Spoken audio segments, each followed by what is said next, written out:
నిధుల కేటాయింపులో తెలంగాణపై కేంద్రం కక్ష. నిధులు వచ్చుడో ఇద్దరం సచ్చుడో. నేను రెడీ, కేసీఆర్ను తీసుకురండి. నిధుల కోసం ఢిల్లీలో దీక్ష చేయాలన్న కేటీఆర్, హరీష్ రావు వ్యాఖ్యలకు శాసనసభలో సీఎం రేవంత్ రెడ్డి కౌంటర్. రుణమాఫీ స్కామ్. రైతుల పేరుతో 10 కోట్ల రుణాలు. రైతుల ఫోన్లకు మెసేజ్లు.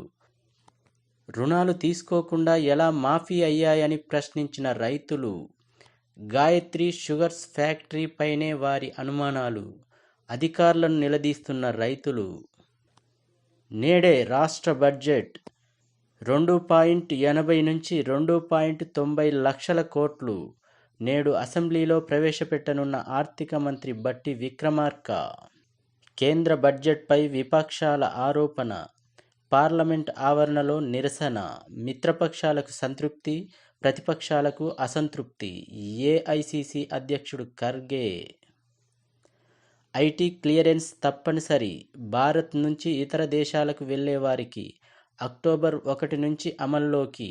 త్వరలో నోటిఫికేషన్ లేదా నియమాలు విడుదల.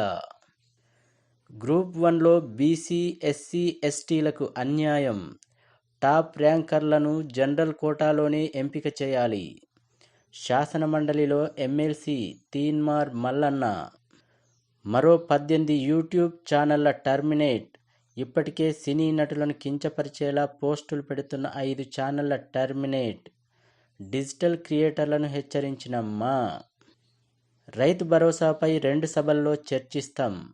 మంత్రి తుమ్మల నాగేశ్వరరావు.